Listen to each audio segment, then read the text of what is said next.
Without further ado, I have the distinguished honor and privilege of presenting to you the Queen of Color, the Mother of Artists, globally acclaimed, award-winning master acrylic artist, and the star of our show, Ginger Cook, as she once again mesmerizes her audience with the daring do's and don'ts of painting with acrylics.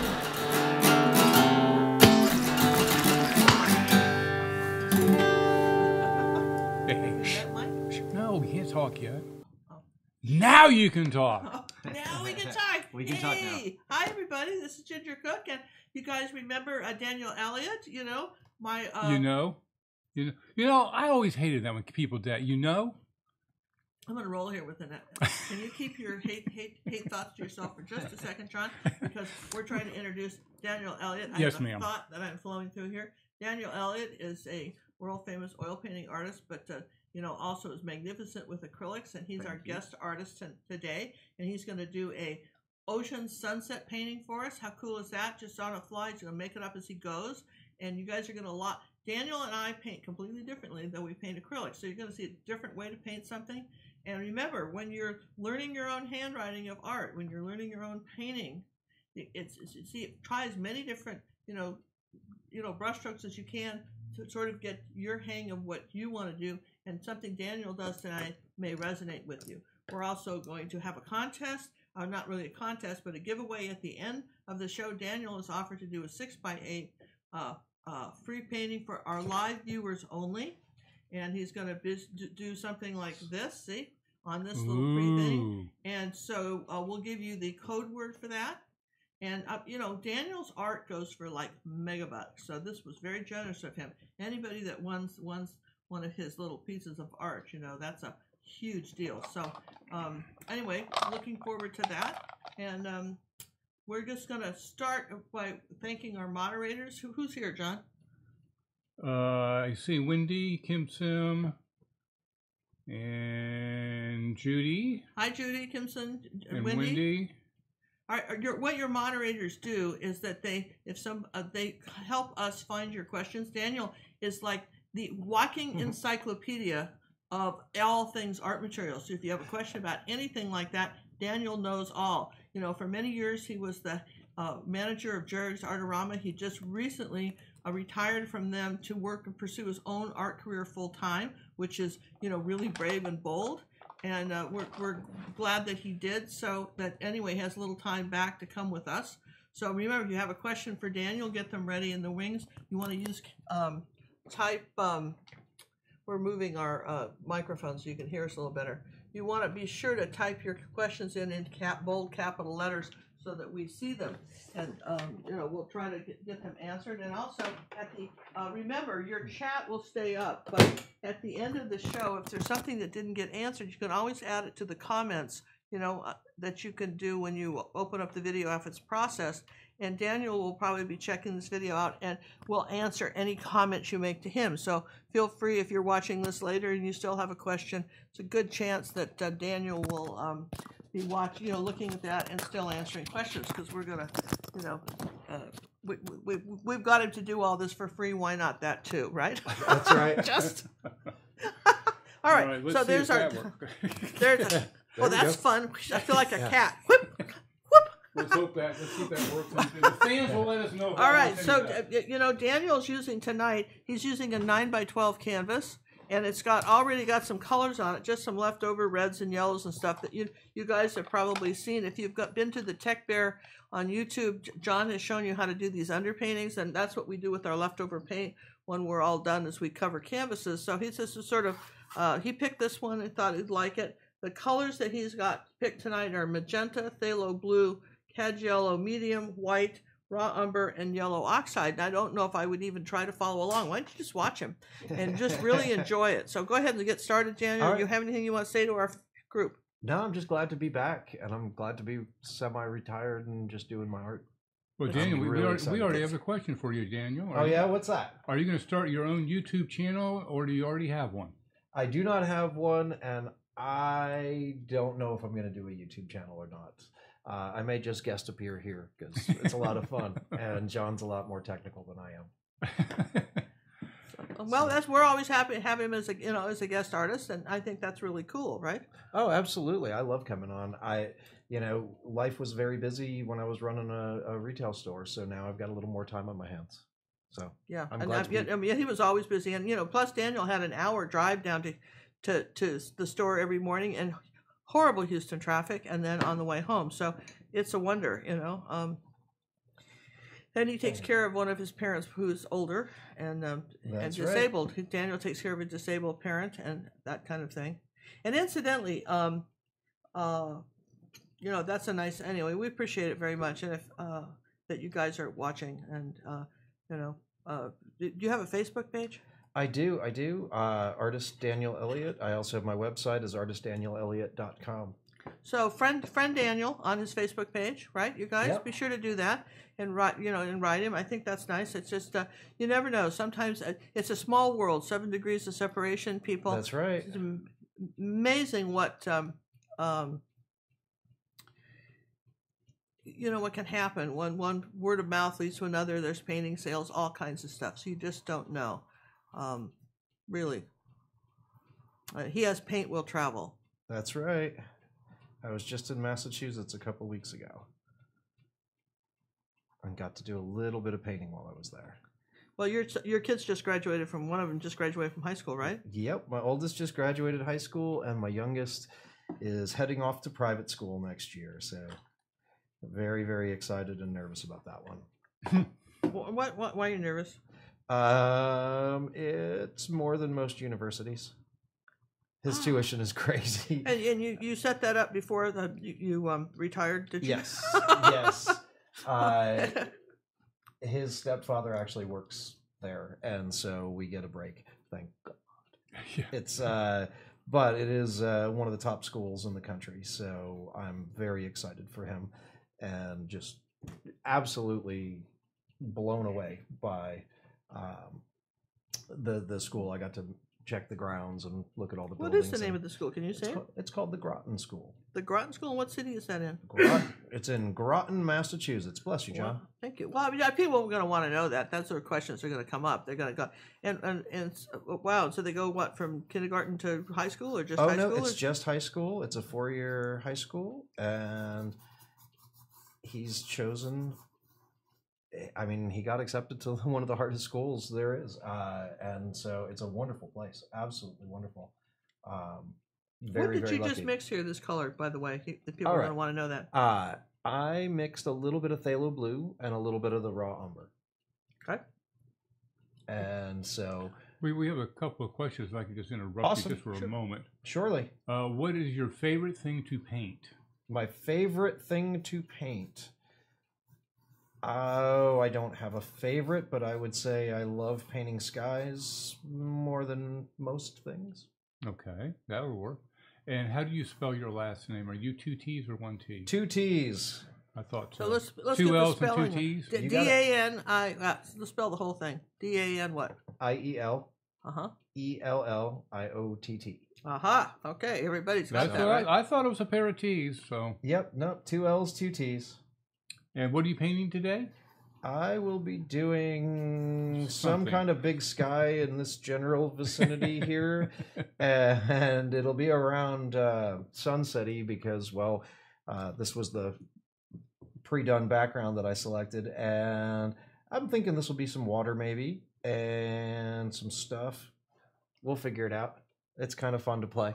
Yeah, so this is, you hear me all the time saying, listen, you just don't make this up. I want to see reference materials. I'm saying that. But at some point, you can get, when you get to Daniel's stage, then, you can make it up. But, you got to get there first. That's why we always encourage people to use reference materials.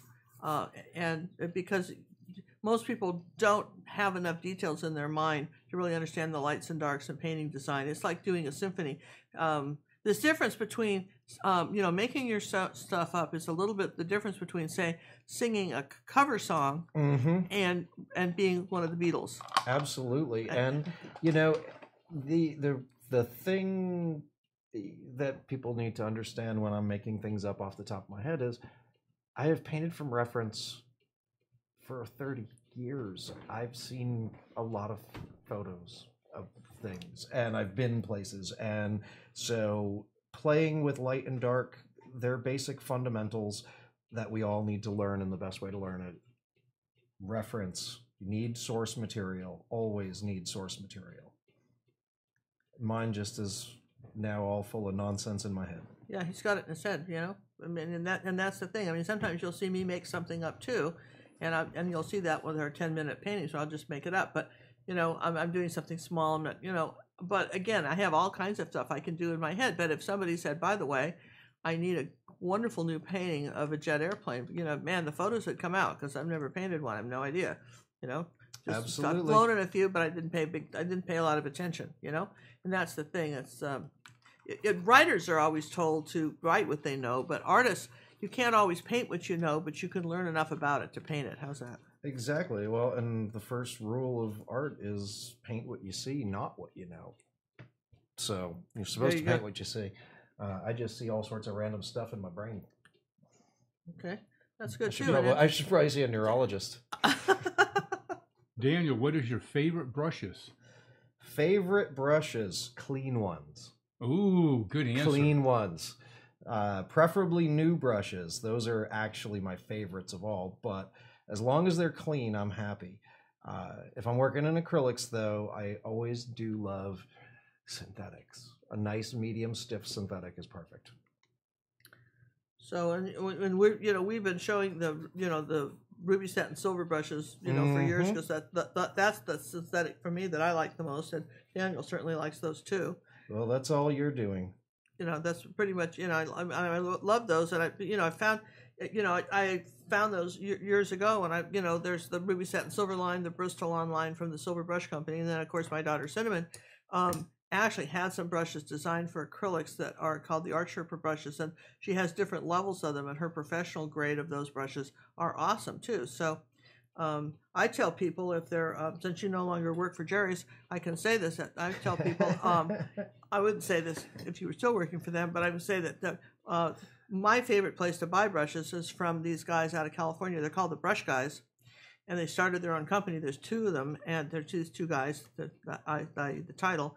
And if you use my name, Ginger Cook, all one word, and you go up onto their website, www.thebrushguys.com, you get a 5% discount off their order, and they are competitively priced. And what's good is sometimes, Jerry's or some of these others will have a really good sale, but they pretty much ship inside the United States, where the Brush Guys ship globally. And we've had our friends in Europe say that they have a better price than they could possibly get, even locally. So for the same brush. And we saw in Australia the price list last week, where what our friends from Australia, they're paying, I don't know, 3 times for a brush that they could order from the Brush Guys. Even with shipping and duty, they're ahead, right? We're ordering from them. So anyway, our thing isn't that, our deal is they give me a 5% discount too. I appreciate the discounts.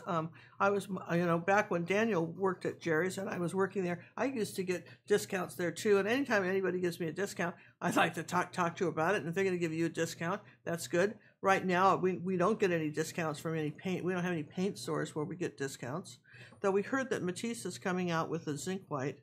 I have heard lots of things. I can't confirm, but I can talk to Steve and find out. I heard that, but I mean, if you're talking to Steve, I think it would be nice. If they came out with a zinc white, it would be fun to really even feature Matisse on the show, because nobody really does. I wouldn't mind doing that, but just saying, throwing that out there to whoever. I'll shoot him a message when we're done. That they don't have anybody what really time is shouting it in there. Australia? Is it late, or is it early? It's early. It's early. I could probably catch him right after the show. Wow. Okay. Now you're using a lot more water. I've never seen so much water being used. I'm doing this for sketching purposes. I am doing a very watery layout. I will bring some real paint in a minute. I just wanted to get some shapes and some forms in, and kind of he's settling the design. You see me chalking all over the place, right? So this is his way of doing chalk. I chalk with paint. He chalks with paint. Well, that's good to know, right? Years ago, I had a big art show in La Jolla, California, and they had a lot of room. It was a one lady show, and they asked me if I had any sketches, and I had none because I'd kind of do this thing. I'd just sort of sketch on the canvas and off we go. And with acrylics, if you don't like it, you just paint over it. Eventually, you come up with something you like. Well, it's really not the best way to do stuff, but that's the way I've been doing it forever. You do it too, right? I do it too. I do it too. Just saying, you know. Ochre So now, all right, what are we doing here? All right, I have got a really weird dark mix that I'm making. It's going to be almost a mineral-y blue, and it's kind of grayish purple. So magenta, phthalo blue, and yellow? And yellow ochre. Okay, all right. And so that's a little bit of umber. I like to put a little bit of umber in a lot of my mixes. Thank you for that one, by the way, Miss Ginger, because you started me on that path a long time ago. Well, you know, and you know where I learned it from. Gosh, back when I was probably in my 20s, which is a long time ago, I got this book, which is trying to think, a Walter Foster book was $1. I mean, that's how long ago it was, right? And there was this artist, and he talked about using what they call a mother color. I like to call it a unity color. So you put a little bit of that in everything. It doesn't have to be raw umber. It could be Payne's Gray. It could be something else. But raw umber really kind of just dulls everything, kind of mutes it. So then when you leave it out, the same color looks brighter next to it, which is a great trick. It's called a unity color, and it's a good thing to do. Any other questions, John? Judy made a comment that zinc white is talked about on the Matisse page, Facebook page, that they have a demo video. It's available now in Australia, and it's currently 10:30 a.m. in Australia. Awesome. Awesome. A couple people in Australia are already using it. Matisse zinc white is lovely. Oh, it's a good word too. Lovely. I like it. I love that word. Lovely. Okay, all right, you do, right? So yes, that's I do. good. Sorry, it feels good to be painting again. Does it feel good to be painting? Yeah. So, yeah, and let's see, what else was I going to ask you about? Something about that. So somebody wrote in on our Facebook club today. You know, we have a Facebook club, and we closed off our membership at 4,000 members so that people could really see each other's art. You know, a lot of Facebook clubs get bigger, like 30,000 people. But then it's like putting your art on a piece of toilet paper and then unrolling it. Nobody sees it, you know. Just, I'm sorry, that I'm not saying to be unkind, but it is. Right. But when, you know, we do that so that you can share your art with other artists. Lots of artists are looking at it and giving great comments, and also, it's kind of nice to have someone just say, good job, besides me, right? Just go, you know, everybody's going, wow, that's awesome, right? So somebody wrote today and said that how could you, if a painting is already dry, because obviously you can paint oil over acrylics, but not acrylics over oil. Two questions.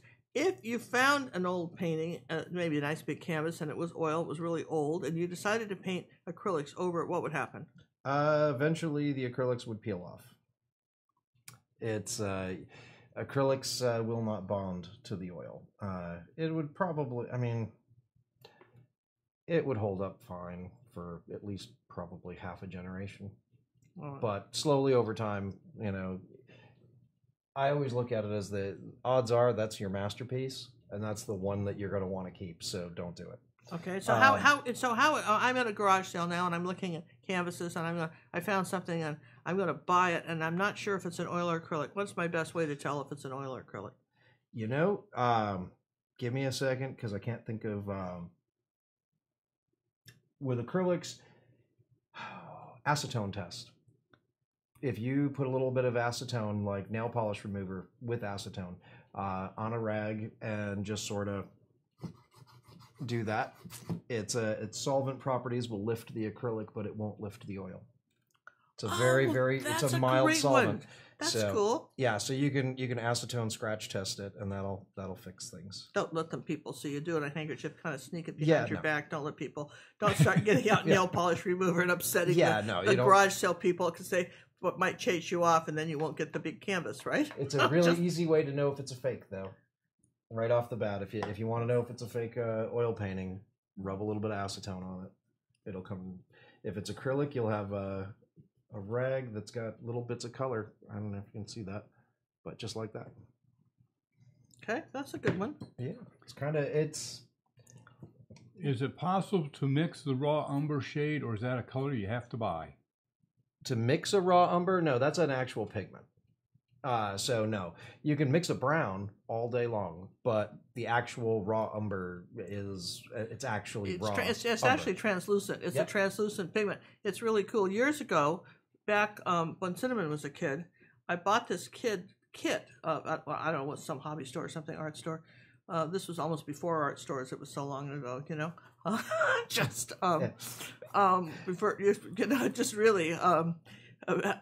Anyway, it was called. It came with 4 little bottles, and one of it was called Age It, and the other one was called Crackle It. What they were telling you, it was like for decoupage. So basically, what you did was you had this stuff, and you soaked you got your to the magazine picture or something of a painting, and you glued it on the box, and then you did all this stuff, and then you put the finish over it. And to age it, they had a little cotton ball with some oil painting raw umber, and you kind of swirled it around, and you made it look really old.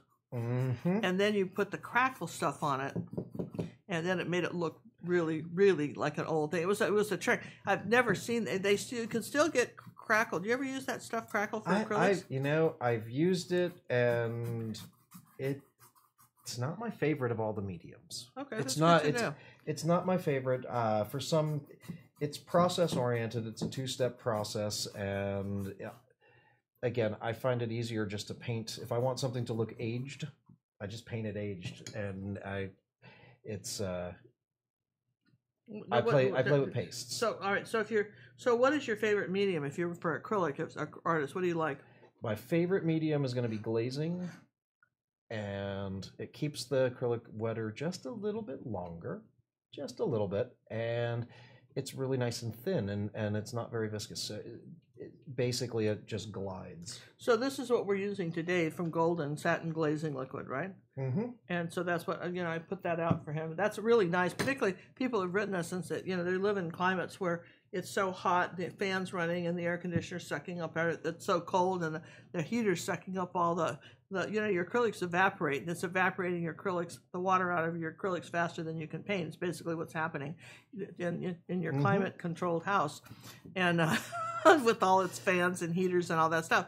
And so glazing liquid medium will kind of help you with that. Absolutely. It keeps everything. And again, as an oil painter by nature, even though I do love acrylics, I do prefer that little bit of extra time to work my paints. Now this looks very much like, what is the name of that? If you were buying that pigment color, what is the name of that in tube? Almost an Indian yellow. It's almost an Indian yellow, and that's done, you guys, with. See, I love watching other artists because they have a whole different color palette, right?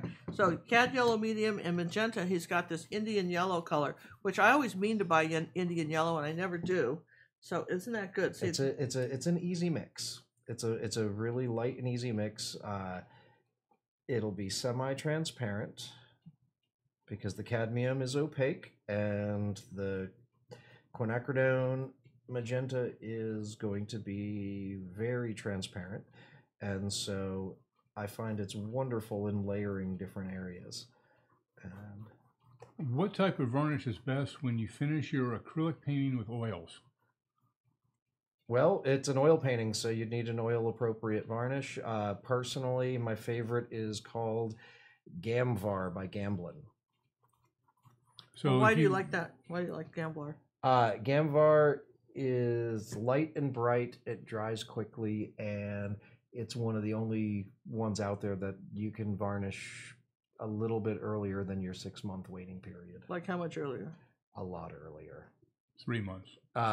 Not even. As long as it is completely dry to the touch. You can varnish with it. Ooh, good to know, yes. Right? So let's say it again for those that missed it. What's it called? It's called Gamvar. Gamvar? Correct. And Gamvar will allow you to, I can't remember what the chemical it's made of, but it does allow you to actually varnish an oil painting when it is completely dry to the touch.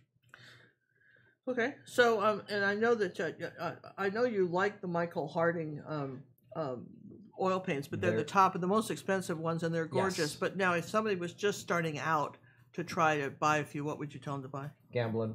Gamblin oil paints. Gamblin makes oil paints, and They make a 1980s series, it's called, which is a very, very, very high quality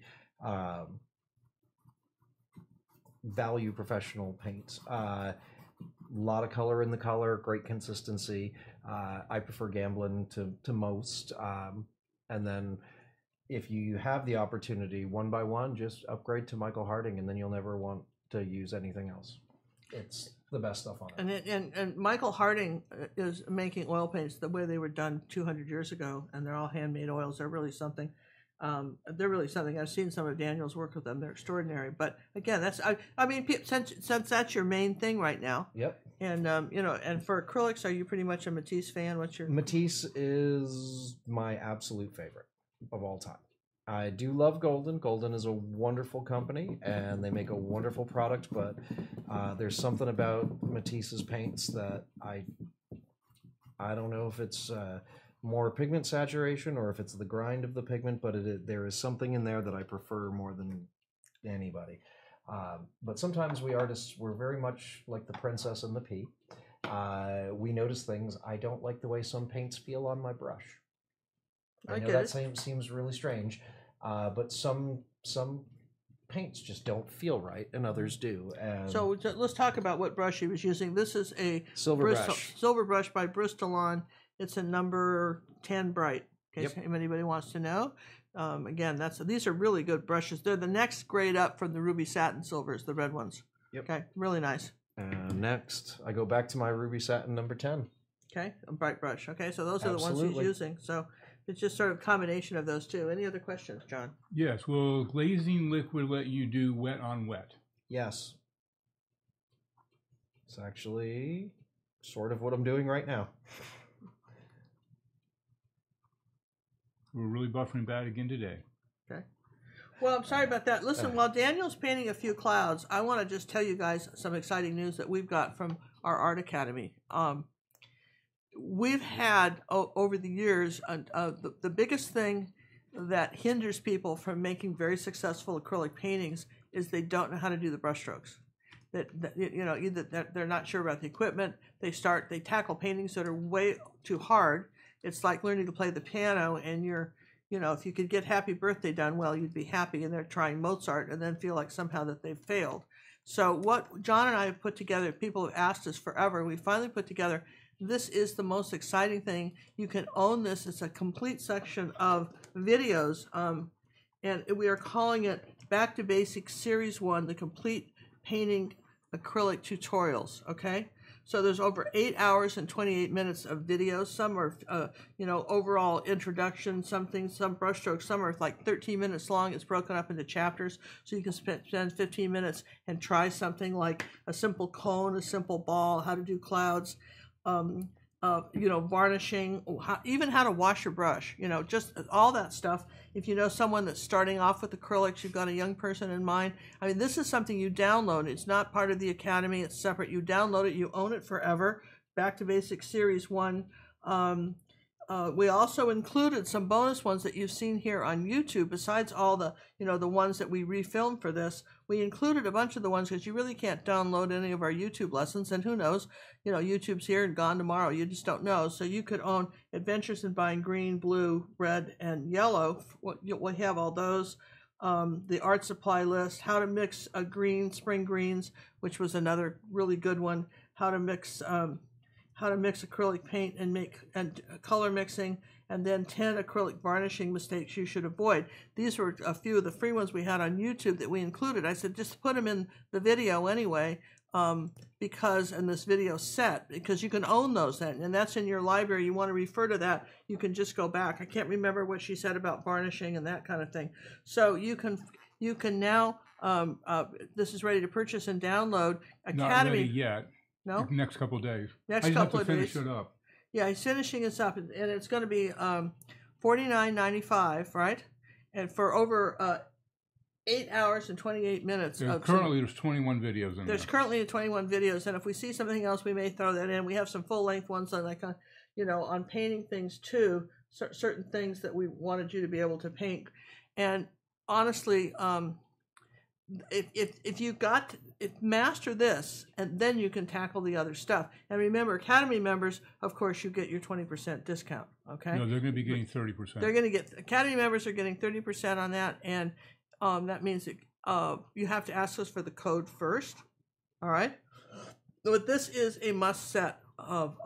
I don't think anybody's on the planet's got anything like that. It's called, and you will get that at Ginger Cook Live, rather Ginger Cook on GingerCookOnDemand.com, right? GingerCookOnDemand.com. That's where it'll show up. That's where it's going to show up in the next couple of days. So keep an eye out for it. We're going to talk a lot about that because I think that if you get that mastered, just the blending, how to blend, how to how to make a thin line, all these things, perfect. Isn't that a good idea? You like That's a brilliant idea, and I think I want to buy it. Thank you. You're welcome. Everyone should buy that. That is a super deal. I think you should charge more. I know. Now nobody likes me anymore, but no one's gonna like me. But I think you should charge more. I think we probably should too. We wanted affordable people. With this, maybe you got a young person in your life and they're taking up acrylics. Watch this. Honestly, sometimes when you see some of our videos on the Academy are a couple hours long, or you have 15 minutes today and you want to learn a little bit of something about painting. Grab one of these videos and watch it and do that one thing. Make that cone round, or figure out how to paint that birdhouse and get it through and get it drawn in correctly. I mean, there's some great videos on this. I'm excited about it, really. We sat there and figured out all the questions you all had asked and said, what is it that I want everybody to know? Because once you have this down, then the sky's the limit. For instance, like he's painting these clouds in here and blending.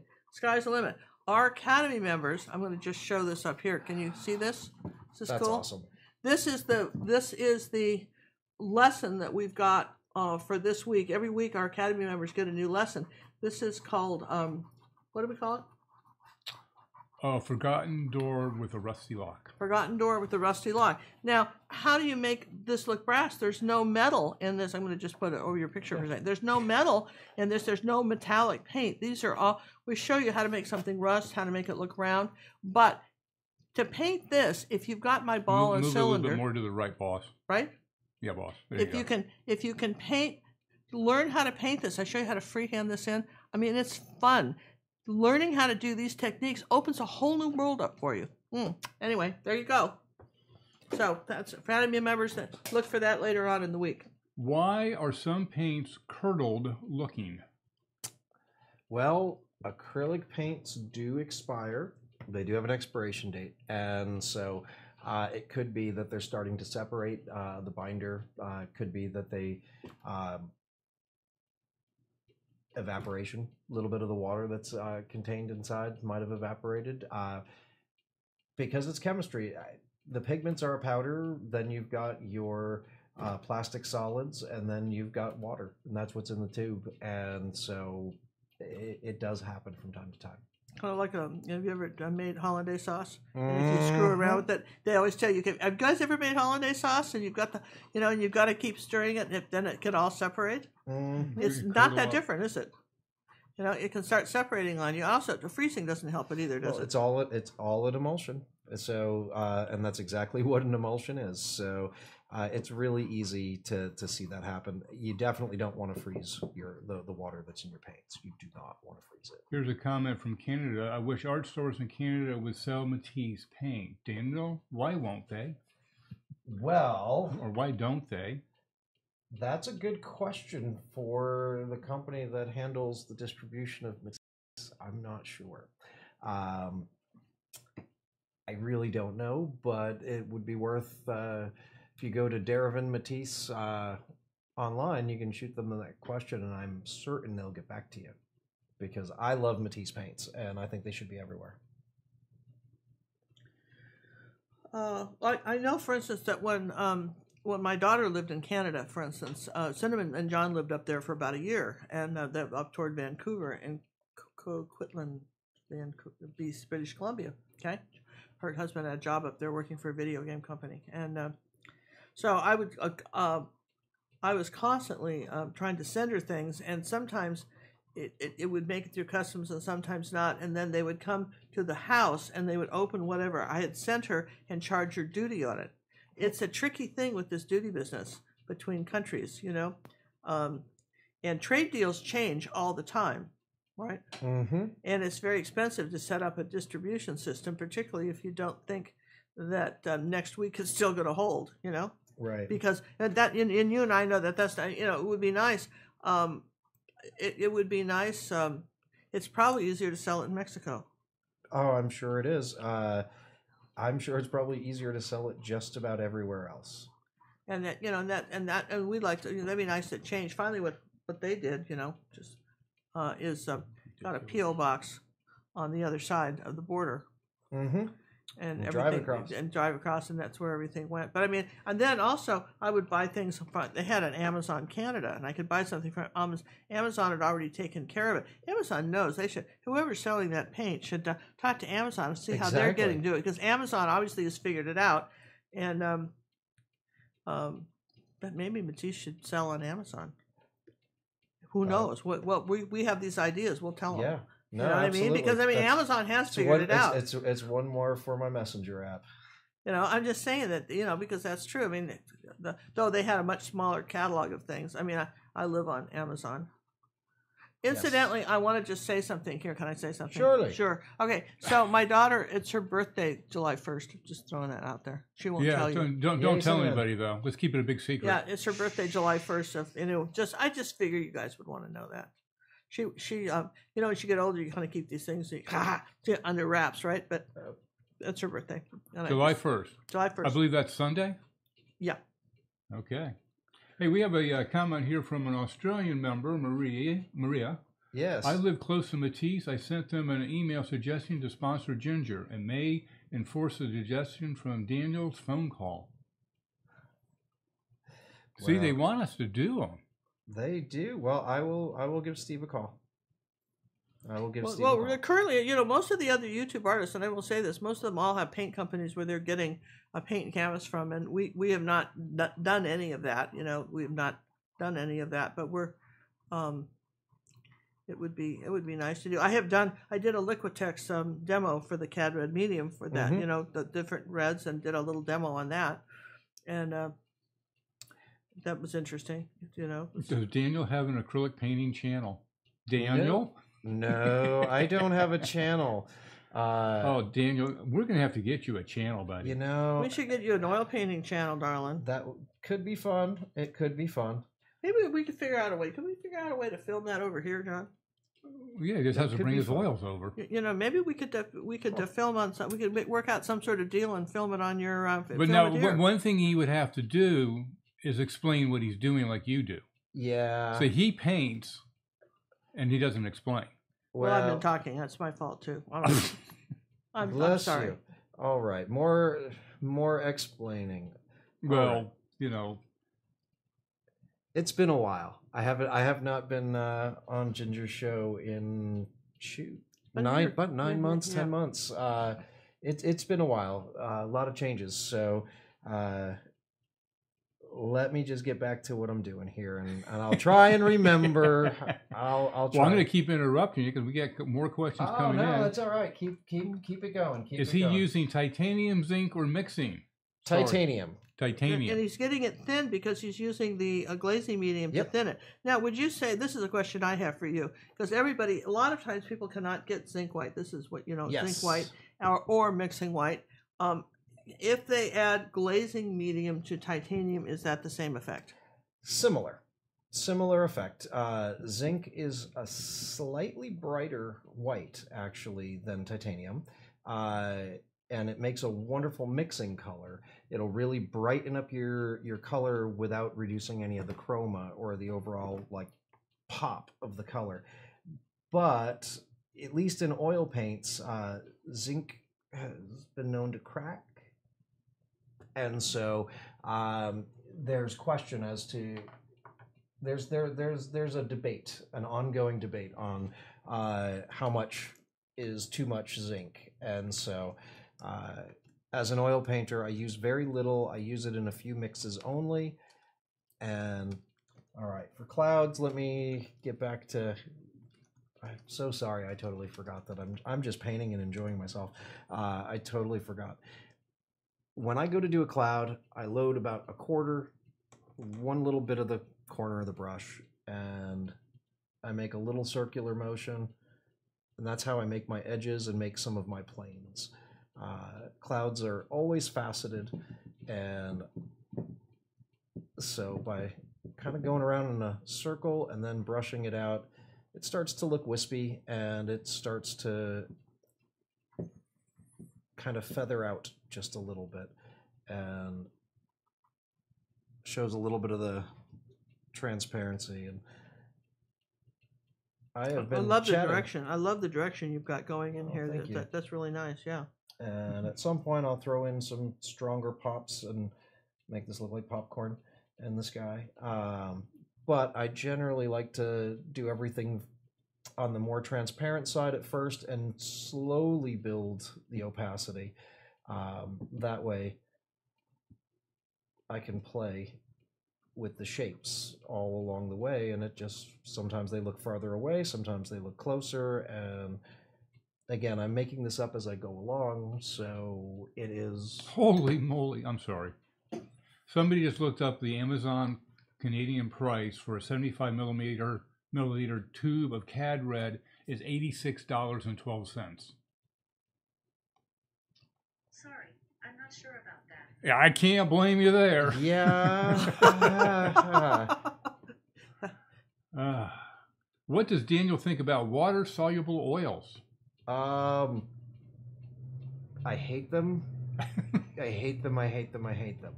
Okay, now really, what do you really think? You know, for those that have true allergies to different varying solvents, I would say, or have, some people just have that problem with things that just smell strong, like just strong odors. If you have a problem with strong odors, go with the water miscible oils and they're fine. But other than that, with acrylic. Yeah, I would much rather use acrylics. And go with golden opens if you want more time. Well, that's exactly, and you can adjust the open times with acrylics, with mediums, or just by going with Golden's open acrylics. It's already pre-formulated for you to just stay wetter longer. I really am not a big fan of the water mixable oils. Okay, I find Gail's been trying to ask this question several times. Okay, Gail. Come on, Gail. Let's hear it. Question for Daniel. Have you seen or heard any issues with quality of Matisse once it's made it here from Australia? I heard something happens to it in the transit. As it's being transported over from Australia to us, quality of it changes or something happens to it? No more than anywhere else. A lot of the paints that people are used to are coming from China, which is not all that much farther away. No, you know, it's pretty similar. It's a similar. Where's Liquitex being made now? In France. So it has to come from. So it had to go on a boat somewhere, right? Exactly. It got on a boat, right? It's a long boat ride, and but wasn't it Liquitex originally made in the United States? Not that I'm aware of. It wasn't. I thought it was the United States company originally. It's not. Was not. I don't believe so. I think it's a French company. Okay. The original acrylic paint, however, would be under the name Bocor, and that was a company that was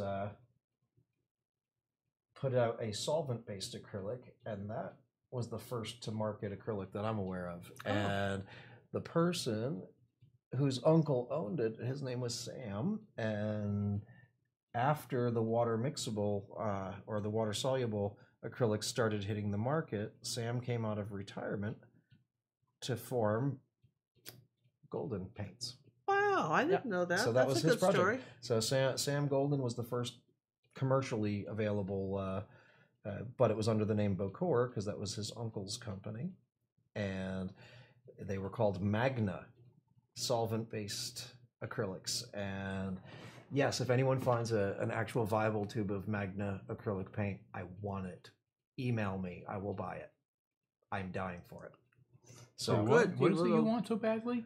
It's called Magna. It's I am. It's probably I have the world's 1950s, 1950s maybe. Probably 40s or 50s. Okay. And late 40s, early 50s, maybe early. I don't know. A little water there. We'll check that out. And Magna it's a solvent-based acrylic, and yes, I can special order that from Golden because they still actually do make it as a custom-based product, and I'm very intrigued to play with it.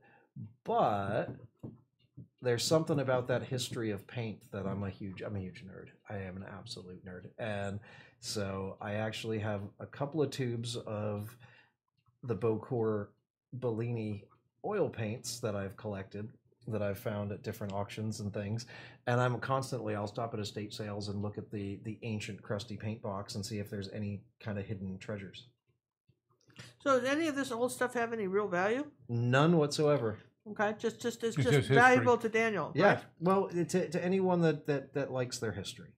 I have no idea if it has any real market. I can almost never find it. But every once in a while, I mean, I got to play with Poison Green, which was kind of nice. Poison Green. Paris Green. Very, very, very toxic arsenic-based pigment, and I got to paint with it. Found that in mercury, like playing with mercury. Huh? Exactly, which is one of my favorite colors. But yeah, I just love the history of it all, and so if I find it, if I see it somewhere, I saw one like a box of paints on an eBay auction, and everything in it was junk, and there was like a tube of Bellini oil paint, and I said, I want to try that. I like to know what my heroes painted with, and modern equivalents are better. I mean, Michael Harding makes the best paint on the planet Earth, truly does. But I still want to know what the artists that I grew up and admired. I like the idea of being able to open a tube of something, open a tube of history. I like that. Open a tube of history. That's too cool. What else you got, John? Any more questions? Yes, I do. I have several. They'll keep coming in. Have you ever used a proportional divider? No. I have shown people how they function, and then I poked myself. It was a metal one, and I gave myself a good jab with it, and so no, I've never touched it again. It's they didn't exist, or I didn't know what they were when I was in college, so I do everything the old-fashioned way. I squint and I erase a lot. Okay, good. Now, what else you got, John? What about using walnut oil for blending? Walnut oil for blending. Okay. If I do love walnut oil. It's a wonderful, wonderful. Now, are we just talking for oils? Yeah, that would be for oils, not for acrylics. You don't want to mix walnut oil with your acrylics. I didn't think so. But walnut oil is wonderful if you have a lot of time on your hands, because it takes an eternity. In the world of oils, it is the slowest drying of all of the oils. And so it is not my preferred oil to work with from that standpoint. But it is very slippery, very slick, and it is very clear. It's a very clear colored oil. What do you use to make your oils dry a little faster? What do I use? Chemistry. And I've got a couple of mediums that I make myself that I will not tell anyone, because this is YouTube, and nobody's getting those recipes. They're dangerous. They're flammable.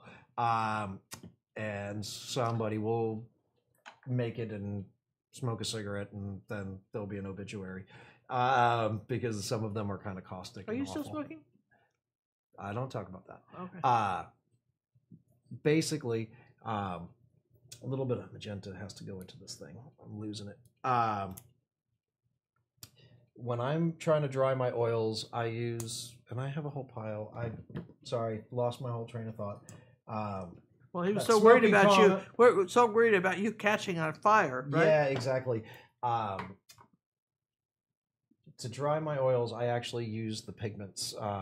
Some pigments in oil naturally dry faster. Yeah, which colors? Oh, let's see. All of your dirt colors, your umbers, your siennas, your leads will actually dry fast. So one of the reasons why I've moved into putting a lot of umber in everything I do is it speeds the drying time naturally. But what about with acrylics? It wouldn't would it in acrylics, would it? Not that I'm aware of, no. Okay, Not that I've ever noticed. Just in oil. Yeah, Okay, no, so not that I've ever noticed. It seems like acrylics dry pretty quick all on their own. Yes. And I have Michael Harding paints that have been sitting around a couple of years, haven't touched them yet. Do you think they'll still be good to use? absolutely, they'll be the best to use. And no, I'm not getting paid by Michael to say these things. I'm a believer. And what do you mean by a solvent-based acrylic? I thought acrylics were water. Okay, originally, Back in the day, before my time, acrylics were made very much like oil paints. The acrylic resin was actually, and actually many of your varnishes are acrylic, but they are solvent-based acrylic. So that's actually what they use in restoration of pretty much all oil paintings and acrylic paintings. It's just a slightly different chemistry. And before they had the technology perfected to have acrylics be water-based, they were originally, you thinned them with solvent. Interesting. Yep. And I've always wanted to try them. Always wanted to try them. Anne Marie, thank you for the donation. I'm caught up to chat finally. I think I've got everybody now. Think we've got everybody? Okay. I think. Well, I mean, these are good questions. These are questions that if you have any questions about acrylic paint, too. I mean, he ran an art store for lots of years. Many years. And they sold everything from chalk to, oil paints to acrylics to different kinds of surfaces. Like, for instance, one of the things that I've noticed that people are doing, and that I've been trying to campaign against, is that they get suckered. They want to save some money. So rather than buy the little tiny tablets of the Paramount tablets with the little canvases like we use. What they do is they see something and it's a tablet that says acrylic paper, and so then when they try to get these effects, it doesn't work, and then they think somehow they've screwed up. Nope, they didn't screw up, except for at the checkout counter. If you want to paint acrylics, and you want to paint acrylics on paper, there is some paper that's over 200-pound press. It's 240-pound press. That's called acrylic paper. It will take a little bit of acrylic paint without curling, buckling, and falling apart. Beyond that, just about everything else will start to pill up, and it's gross. You can't get these. You can't get these blending. You can't get these techniques, and they think because it says the word acrylics are okay. Now, what about paper that says oil and acrylics? Is there such a thing? No. There is Arshes makes an oil paper, and inside of its sizing, or the little coating that they put on the outside, will resist solvents. So and hold up over time, so it doesn't saturate into all the paper fiber. But other than that, nothing. Okay, so it's just really not. Yeah. So what do you think of canvas board? Because I'm not a huge fan, but for practice, it's a good. It's a perfect thing for practice. It's really inexpensive. It's always the most inexpensive surface to paint on, and it's absolutely worth using for students. But as soon as you get done with a few, you'll realize stretched canvas, it has a different give to it, and it reacts differently. Surface. It holds the paint differently. Holds the paint differently. Totally differently. Totally differently. And what's your thought on the masonite surfaces? Masonite is wonderful. It dries extra fast, though. I didn't know that. Really? Yep. Masonite will dry extra fast. The more rigid the surface, the faster it dries. Because there's nothing for it to absorb into. You got it. If I have a chunky paint, is it still okay to paint with? Yes. If you can get it kind of smoothed out. But there's lumps in it and stuff. If there's lumps and bumps, do a chunky abstract. Use it for texture. I live in Texas. I've lived in Texas a long time. I forget my paints in the back of my car all the time. And I have cooked more acrylic paint than half the guys that work for Golden, I think, just by leaving it in the back of my car. All of that became a texture paste. It just As long as you can still work it? Yeah, as long as it's still sticky, it's going to cure. That's just may not give you the smooth flat surface, but you can come up with something. Maybe that's the new sand on your beach, friends.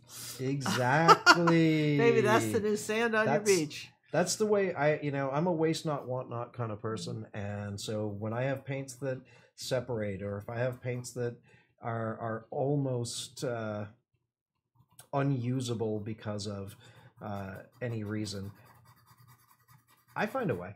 I find a use for it. It's you spend a lot of money on your materials. Don't waste them. Use them for something. And even if it's just a background color, covering old canvases, getting rid of other textures, filling in. Do it. Have you ever painted in pastels? Have I ever painted in pastels? Yes, I have. And I am terrible. I am terrible. Pastel is a drawing art, and I don't like to draw much. I'll draw with a brush, yes, but that's not my thing. I've had to teach kid classes in pastels, and I'm not very good. I've seen what good pastels look like, and I've never been accused of creating a good pastel drawing. So what age would you recommend children start playing with acrylics? What age do you think? Birth. As long as they're old enough not to eat it and not to wear it, I would say acrylics are the most forgiving of all the mediums. Okay. Get them involved. What is mixed media paper supposed to be used for? It's a buzzword, and it's kind of used for the trash. I do not like mixed media paper at all. I will use it from time to time if it's the only thing around, but I find it works poorly for all media in general, other than like pencil, charcoal, that kind of stuff.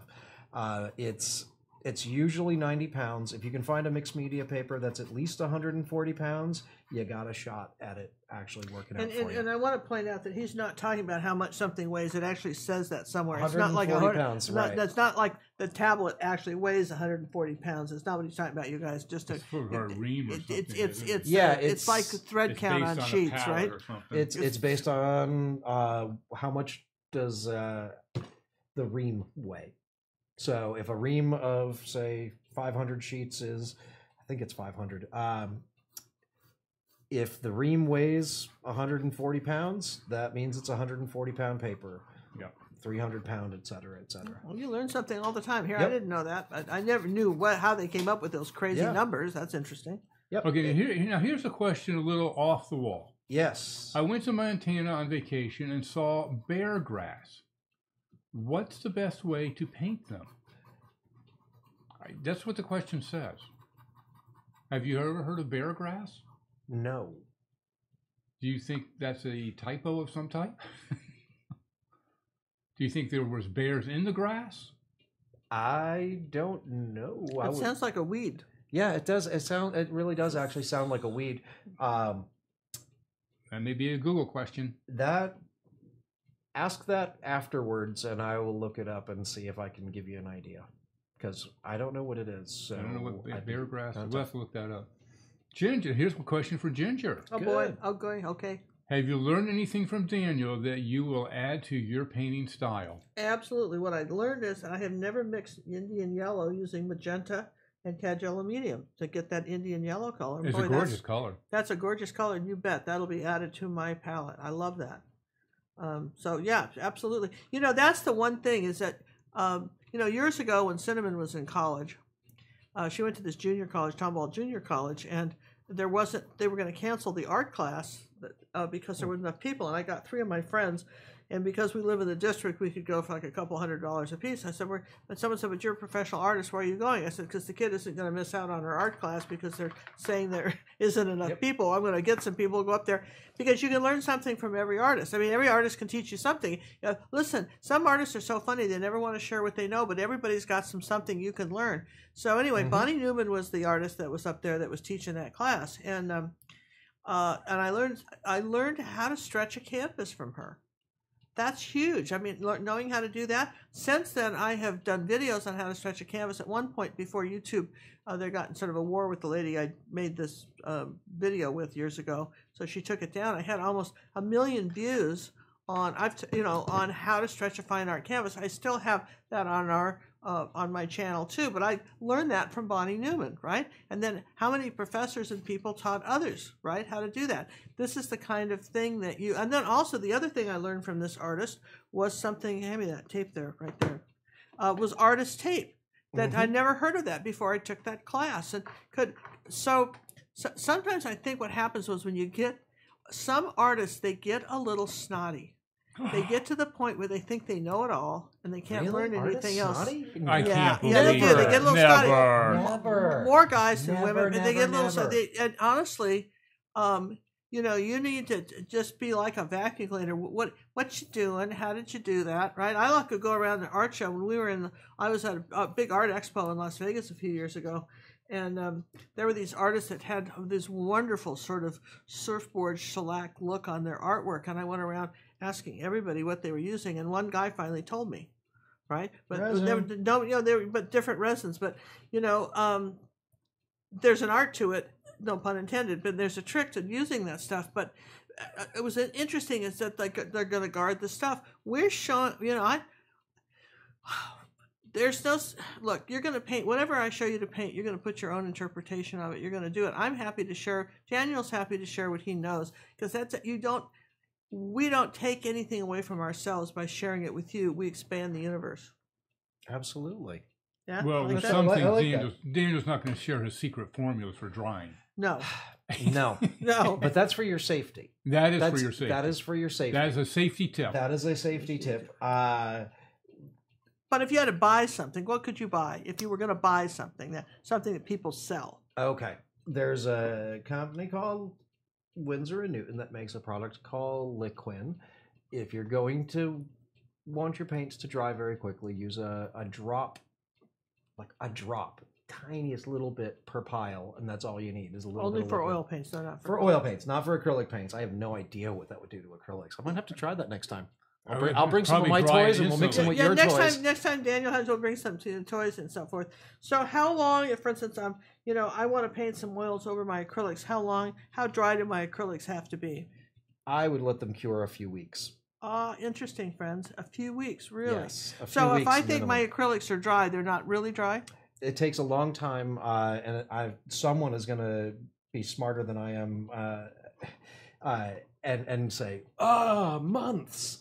But at least a few weeks. You have to have some time for the acrylic to stop being spongy. And it does take time to cure. There is a curing period. And generally that's done within a couple of weeks. Okay, all right. So that's If good. that I mean, makes I sense. think those are questions that I think people might want to ask. We have some artists. We have an artist in China named Alicia who's do a combination of oil and acrylics. I think she's going right on top almost immediately. Mm-hmm. You're just learning, and she's getting that. But it's good to know. I mean, if you were going to be doing professional portraits or something, and you want that to, what happens if you don't wait a few weeks? It's questionable. You're putting solvents onto a spongy paint film, which is the acrylic, and you run the risk of it drying out the acrylic to a brittle, changing the chemistry. Yeah, we're going to crack it. And so I would be afraid of cracking. I would be very worried about it cracking. Now, I've seen oil paints. That's the one thing I've noticed, that sometimes if people paint oil paints too thick, it cracks. What's the deal with that?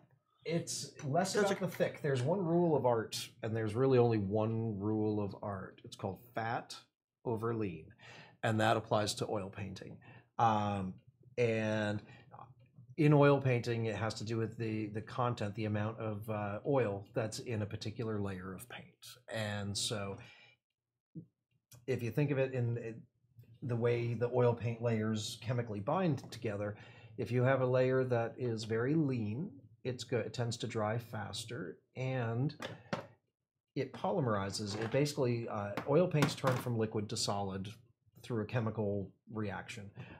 It ingests oxygen, or it inhales oxygen and chemically turns.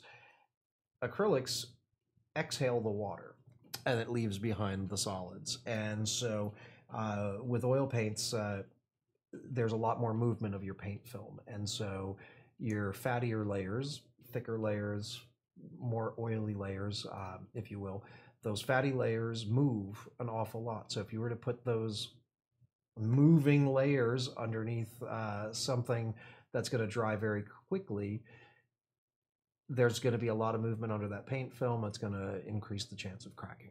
Wow. Huh. I mean, isn't this a great show, you guys? I mean, we really are about art education. You know, our whole academy is about art education. And Daniel, I was so excited to get Daniel back because he really can give some great answers. I know that these are questions that, you know, take a long time to find the answers to. So I'm so glad you're asking these questions.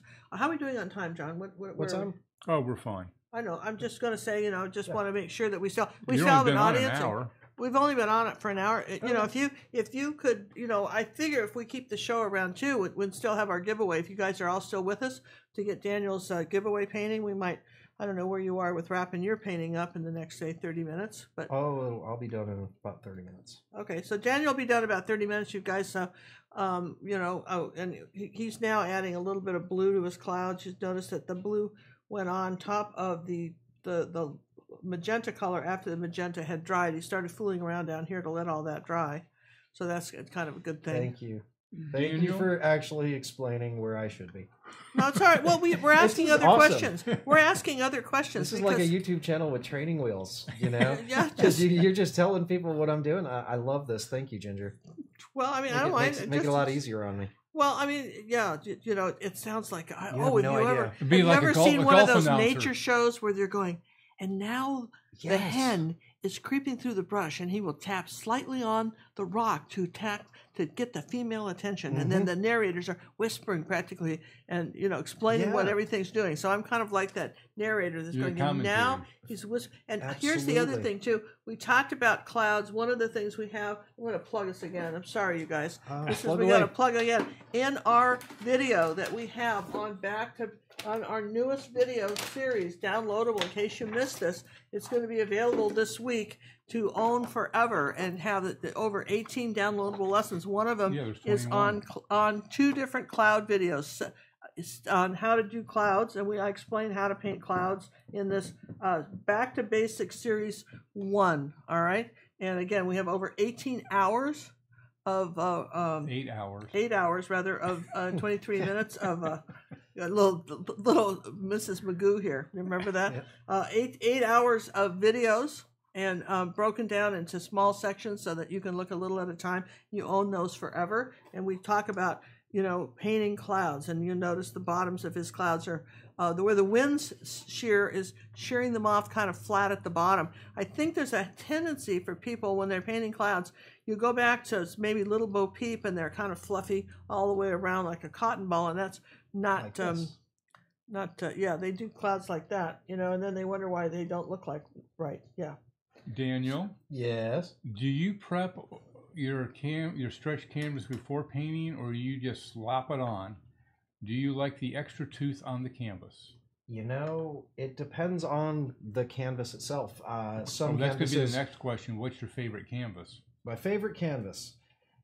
So you can kind of tie those together. All right. My favorite universal surface is actually Paramount Pro, which is, I just like the priming and the surface on it. I really, really, really do. It's a nice enough surface for oils, and it's also quite nice for acrylics. It's not too absorbent, and it's not too rough. It's kind of right in that Goldilocks place. And Jerry sells that, right? Yep. And it's I've been using it for years, and even before I ever worked for them, I was using their canvas. So, but if possible, I'm gonna want to paint on linen. Linen for oils it's so much smoother, and it's got a wonderful. But it does come down to the priming, and depending on whose it is and how absorbent the primer is, depends on whether or not there's 1 or 2 extra coats of gesso on it. And he's talking about the gesso surface before. So then, for instance, when you're painting with acrylics, you do an underpainting too, though, right? You always do an underpainting, right? Always do an underpainting. It helps you block in your shapes, your forms. It really helps you lay everything out, and I try to paint. If you noticed, I started very, very watery and loose and light, but they were all with dark colors. I always paint from dark to light, and I build my light, and that's building light is very difficult to do unless you have a particular plan. And so I try and get my shapes in as very dark as possible, and then from there I design out where the light's going to be, and then I build it. In this case, he's got, if you haven't noticed, he's got the light coming from this direction. Yep. See, the top of these clouds are lit here, so light's coming from this direction. So then he didn't put a bunch of white on this side of the cloud, because then that would be not it. You wouldn't do that. You got it. Okay, just thought I'd throw that out there, you guys.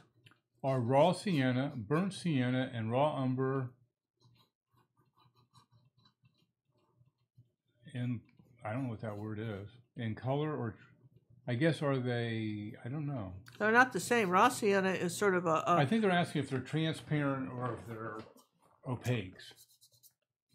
Okay.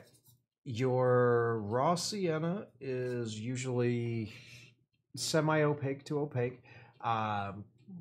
Burnt sienna is going to be right in that middle. Burnt umber is more opaque, and raw umber is less opaque. Generally transparent. And they're all made of either yellow oxide or red oxide. They're all made out of the same stuff, ground differently, and slightly different chemistry is all. good to know, right? You see me mostly, I'm using burnt umber occasionally. Mm-hmm. We've introduced raw umber. In fact, I've had this tube of raw umber from Liquitex, oh my gosh, for ages. Mm-hmm. If you actually have a moment, take a look at the back of the tubes. It always tells you somewhere what the pigment is. Put my glasses on. What are you looking at? Okay. Pigment brown, number 7, PBR 7. And if you grab, let's see. That's burnt sienna. And so that was burnt umber. And guess what? This is burnt sienna. Pigment brown 7. It's the same pigment. Same pigment. It's made from same chemical structure.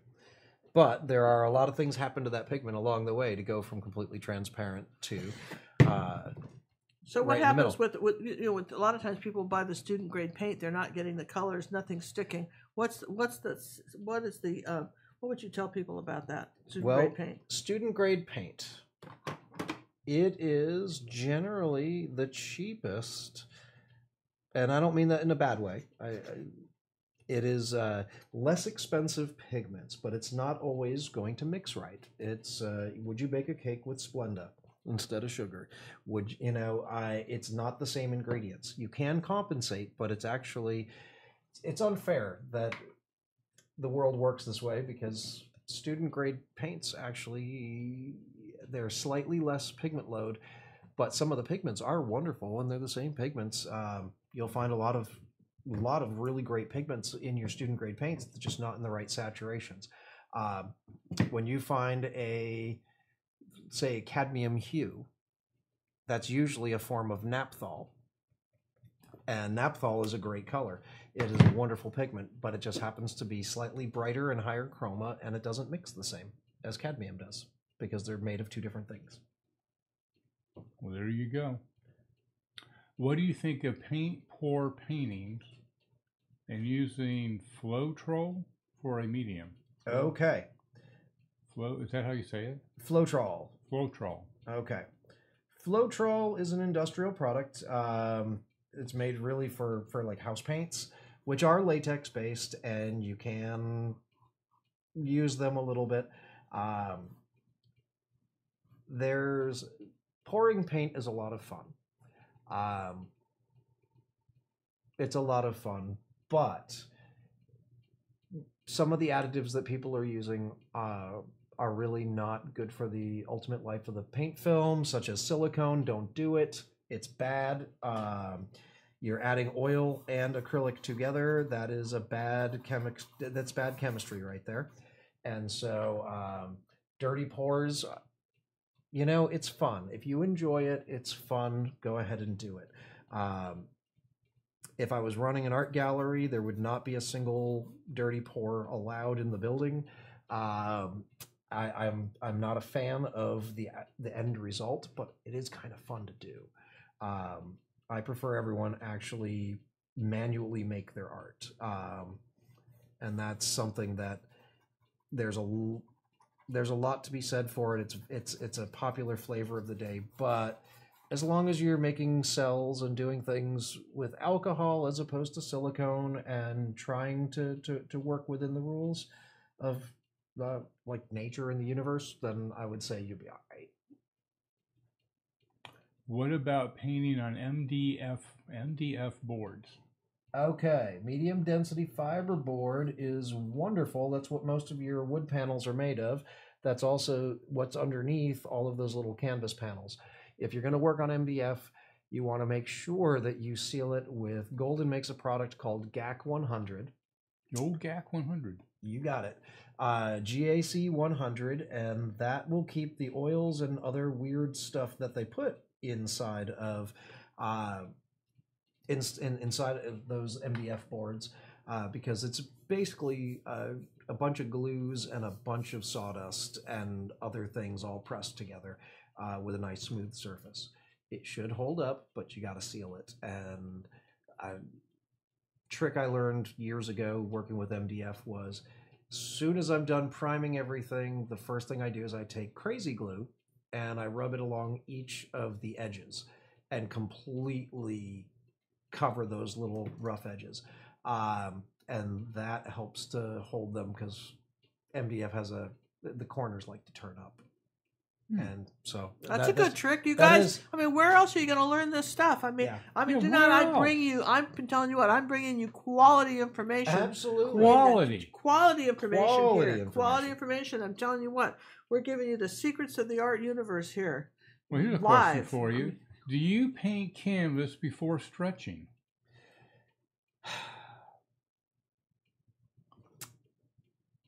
I don't very often. And most of the time I live to regret it every time I paint it first and stretch it later. There's tension. It's a lot easier to take a raw canvas and stretch it. It takes no elbow grease. It's super easy. You'll get a super tight stretch. Everything will be perfect. All your corners, all your edges, everything is perfect. Then you prime it. That's the way to do it. That would be my preferred method. But I think everyone has painted or had to stretch or restretch something that's already been painted. And depending on how thick you paint, depends on how much your forearms are going to hurt later. And it's just the thicker the paint, the harder it is to deal with.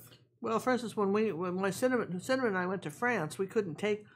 I figured out I could take a 30 by 40 stretcher bar if I took the bars and put them kind of crossways, in the suitcase. And then I took the canvases and I cut the canvas ahead of time with a 3-inch gap, all the extra width around, and all my tools. And then I would stretch the canvas there and paint on it. And then I took it off the stretcher bars to get it home and rolled them up. All the canvas was then rolled up in tubes, and I've done that. A lot of times, for instance, where you'll see painted is when you have a giclée or a print made, you have to stretch it, and that's more likely what happens. And of course, you're seeing art by the pound coming over from China. They call it art by the pound, and it literally is by the pound. And art dealers buy that and then stretch it. And those are the kind of weird oil painting stuff that's been on the market. And some of the paints are actually, some of the pictures are quite pretty. But I mean, people will, for instance, maybe go to France and they'll see a pile of that stuff, or Russia or someplace, and the tourists will bring it home and have someone stretch it. But those are.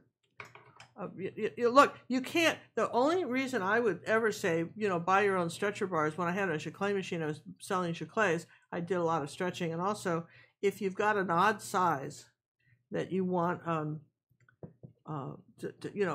canvas generally comes 30 by 40 standard sizes, but if you want some weird size, stretcher bars come every inch, right? You can buy every inch on the inch. Every inch on the inch. So you can do some really interestingly weird sizes. Then you buy the canvas by the roll, and that depends on how thick it is. The surface. I mean, there again, it's like thread count on sheets. How thick it is and how much it is by the yard. It really sells just like fabric at that point. And remember that if you're doing a gallery wrap of a thick painting, you want to allow 3 inches extra besides your size. And then you're stapling it on the back. And, you know, I've got a little video on our site on how to do that too. We have more intel on the bare grass. It is actually a grass. It's a puffy grass, usually a long grass found on the beaches. Apparently it has white tips, white heads rather than the orange and red heads like the Indian grass. Gotcha. Okay. So how would you paint it? How would I paint it? Well, how real do you want it to look?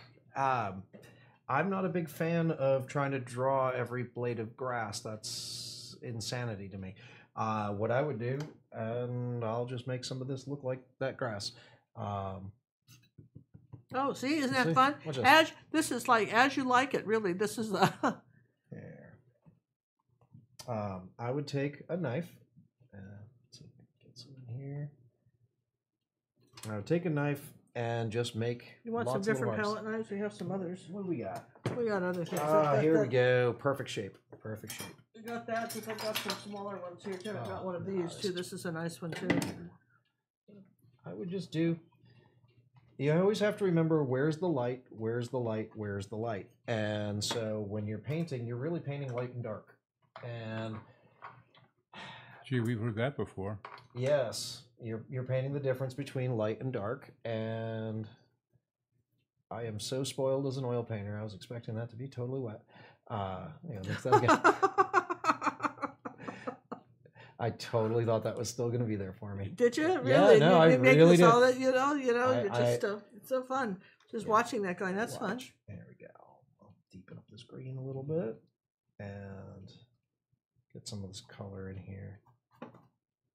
I like that green. That's pretty. That brings the light forward. That's really nice. It's a cool painting. I like Don't you guys like what he's painting? Is this cool? What is your opinion when using, or if you have used, Liquitex Basics and Frederick's canvases? Okay, Liquitex Basics is, I would use no water and no medium. I would use it straight. There's enough color in there to make colors. It is a student grade paint, but you're going to be using a lot of paint in order to get really deeply saturated It's not colors. cheaper, you guys. It cheaper. doesn't work out cheaper in the long run. It's more trouble. It takes you hours longer. You're frustrated. You can't get your colors, and you spend more money on it because you have to use a lot more paint. People think that, I understand you've got 10-year-old kids. You're going to give them some basics, right? You're not going to give them the most expensive paint. But if you're taking the trouble to really learn to paint, get the good stuff. And because people say, well, I can't afford it. Well, here's the deal. Start collecting. Start collecting. Get your titanium white. Get your, what colors? These are most, I know what my colors are. What are your colors they would have to buy first if they were trying to upgrade? If you were trying to upgrade, I always go with phthalo blue, a cadmium yellow medium, and a quinacridone magenta. Those 3 colors. I'd buy big tubes of it. Which he has right here. See these 3 right here. And they are very, very close to dead-on primary. And so you can get the most color mixes from those 3 colors. And then a black and a white really does help round out. And then, a Series 1 acrylic paint that's a professional graded paint is not that dissimilar in price to all of your student paints. And most of your colors that you truly need to work with are going to be a Series 1 or a Series 2. So they're in the same neighborhood. They really are. And the saturation is just so much better. There's night and day difference. It's like, have you ever seen it? I remember years ago I saw this guy and he was cleaning windows and he had this little squeegee. And he was just whoop, whoop, whoop, but he was cleaning these windows. And it was like magic, I don't know what age you are when you realize that there are people out there in the world that do these things, and you might be required to do it yourself. So you're starting to look like, oh yeah, somebody's cleaning windows. I wonder how you do that. And you're sitting there with your newspaper and your Windex going inside and outside and inside and outside. Nothing's cleaning, right? And you see, and then this guy comes along with a squeegee. Well, then you suck it up and you go buy a squeegee, and it doesn't work because you don't understand that he had the $40 squeegee, and you've got this cheap $5 squeegee, and it's slightly better than the paper towels and the newspaper, but not enough. It's the good brushes. It's the good paint, right? Absolutely. not to be a snob, not to be, it's really important. It's a quality material. You need the right tool for the job. And, you know, I could build a roof using a rock as a hammer, but why would I? You know, I mean, it just doesn't make. That's a good example too, right? It doesn't make any sense. It's the cost difference is not enough most of the time. If you need an extra color here and there in your palette, go ahead, you know, and play. But you will find. I want to point something out on here too. Do you notice that we've got some grass going this way, some kind of chroma this way? This is a fatter clump. This is a skinnier clump. He's not making a picket fence. No. Throwing that out. Just throwing that out. What are you trying to tell us? Yeah, just got to mention that, right? Nature is messy and it's never even. It's never equal. So you just make marks, and nothing is perfectly straight. Nothing is ever white, like ever pure white in nature. It's there's always a tint to it somewhere. There's always going to be a tint. I try to make sure that with white, I try to use white only as the last final highlight, and even then I try not to make it completely.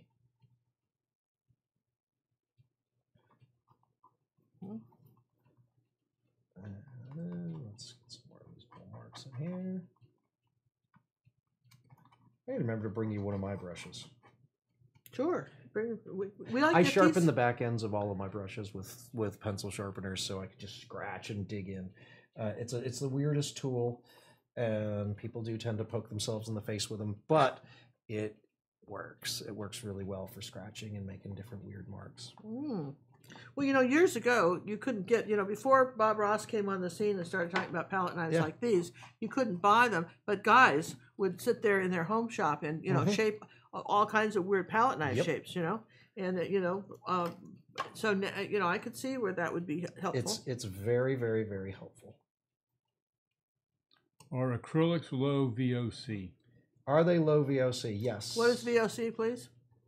That's a good question. It has to do with how much off-gassing. What is off-gassing? What you're breathing in the atmosphere. Okay, there you go. That's the explanation. We have people that are translating this Gotcha. from English. Gotcha. I have no idea what any of those things stand for, but that's what it really is talking about. So basically, you know, if you had, you know, some sort of lung disease, acrylics would be the least offensive to your little lungs? Most likely, yes. Okay. Acrylics or watercolors. Acrylics are much cooler than watercolors for them. Well, I like them better. They're more forgiving than watercolor. Oh, look at this nice yellow he's coming out. See how he's adding the highlights to I want you to guys see how he's layering that, you know? And he's, you know, putting that yellow, and he's, you know, adding a little phthalo blue. He's got a little bit of magenta going in there, and he's got that sort of warm olive green. I would say that would be that color, wouldn't you? Mm-hmm. And they're all made from the same things. Here, it's easier. I'd like to thank Nina for the donation. She says, "Thank you for all you do, Ginger and John." Well, we thank you too. We appreciate that because again, we, you know, those donations. Not only, let me tell you what your donations do for us. When we have to buy materials, it goes into that. Every month, we scholarship at least one or two people who, through life circumstances, need a little help along and want to be Academy member. And sometimes you can specifically say, I'd like to make a donation to you guys. Please use this toward your scholarship fund to help another artist get art lessons that can't afford it. And so that's something that you can do and do it. And we appreciate it very much. How do I dry a painting that never dried after using open glazing medium and sprayed varnish? You sprayed varnish before it was dry? Sorry. Could that eventually dry eventually? It should at some point. That's a really good question for the people at Golden. It's really easy to get a hold of somebody. Yeah, I get a hold of Golden and tell them what you did. What type of spray varnish was it? Like whose spray varnish, and how wet was the painting when you sprayed it? Those are the questions I'd need to know. The spray varnish should come off with little bit of odorless mineral spirit, and you should be able to remove it. But that's a little bit more. There's too many variables. Yeah, I don't want to tell you the wrong thing to do, but that's what the people at Golden answering the phones are there for. And that's what they do, and they will answer, and they will actually get you an answer, and it'll be probably the right one. Which is always good. Well, it's good to have the right. Well, I mean that's really important. For instance, like, when you're using a gloss, medium, and varnish from Liquitex, when you're using one of those varnishes, that varnish does not sit on top of the paint. That actually molecularly binds into the paint and becomes part of the surface of the paint, where a spray varnish is sitting on top. So a Liquitex gloss, medium, and varnish is not removable, but a spray varnish is. But not Correct. Are all spray varnishes, even if they say for acrylics? Are they all removable? They should all be able to be removed. Nearly everything, even if it's not designed. Even if it's not designed wholly for that purpose to be removable, nearly everything is removable. That's the good thing about art and painting, and there's a wonderful degree in chemistry. This is the new Art Sherpa fan brush. A fan brush, but see how stiff it is? Ooh, that is actually. It's stiffer. It's stiffer. Stiffer for the acrylic. Fan brushes, were fine for oil, but they never worked at all well with acrylic because. And I'm doing the one thing I've never done before since I was a child. I actually loaded paint on one of these. I'm going all Bob Ross. Where's my afro? I'm telling you. I mean, but it is interesting. I just saw you playing around with that, but. I did some crazy painting with it. Yeah, I'd never used a fan brush either. I'm so fan brushy. I'm such an unfan of a fan brush, right? Yeah, no. But I just thought, since you hadn't seen one of the new Art Sherpa brushes, my daughter Cinnamon's brushes, and she did get them to design that to be stiff enough for acrylic paint. Yeah. So I mean, if you like that kind of brush, that's the brush. And again, you get it from the brush guys, and just use my name, Ginger Cook, all one word, when you check out. Even if you're on her site, not mine. That's your page. Can you use acrylic gesso canvases for oil? Underneath, yes. On top of, no. Once oil's on it, you can't go back. You got it. No returning. A lot of thank you for the GAC 100 tip. Oh, you're welcome. GAC 100 is the artist's duct tape. Do you like a white one or a black one if you're looking for? I'm going to put something. I'm going to put a little highlight in here somewhere. Okay. Can you buy linen in a fabric store and gesso it? Yes, you can. It may or may not be the proper weave and thread count, but they have a lot of really cool options at a lot of those fabric stores. So I would talk to one of their associates and just make sure you're getting something that's appropriate. Yeah, but why don't you just buy it by the roll? Wouldn't it be just simpler to buy it already pre-adjusted? I mean, why would you do that? You're not saving money. Yeah, priming your own linen is not necessarily the easiest thing in the world to do or the most pleasant, but some of us are control freaks, and so there's room for us too, and so that would be something to think about. I don't prime my own linen if I can help it. I will buy primed linen. But it does say when you're selling something, if you're talking about any kind, even I just recently did a painting on linen, and that was that linen I got from you, that Russian linen, and it's nice. And it's when you're selling a painting, you're an art gallery, you're hanging your stuff up, or you're on Etsy or someplace, and people are vacillating between your painting and somebody else's, and now remember, because it's not that much more, okay, when you're talking about price. And yours says acrylic or oil on linen. It sounds classy as opposed to on canvas. Right. And I'm just saying that sometimes it's a marketing thing as well as an ease of painting. And, of course, if you're doing portraits, for sure you should be using linen. Absolutely. The smoothness of the linen is why you do it. But the beauty of painting on linen when it's really coarse weave is just the way the paint hangs. It really does some of the work for you. And there are things that really look different, and there are certain techniques and things that just work better with the knottier fabric. Now, Daniel is going to sign this, and he's going to go ahead and do a painting that we're going to give away. But also, I'm going to just spring this on Daniel. As you guys know, we have an auction website. What's the name of our auction site, John? GingerCookAuction.com. GingerCookAuction.com. How simple is that, right? So, guys. Okay, so as you know, we're winding down for our auction for. We had one painting. We said we'd put up one painting of ours a month for you guys for that, and that was the beach scene. I don't think if you have a picture of that, I'll show it. But I have an idea, John. This young man is now.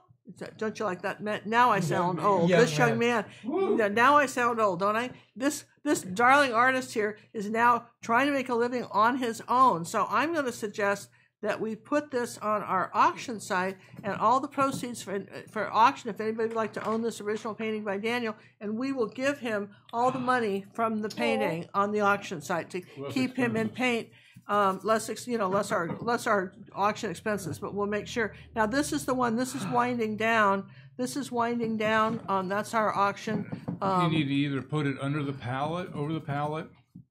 There you go. All right, this is the one we put up on our auction site. A little more to the left.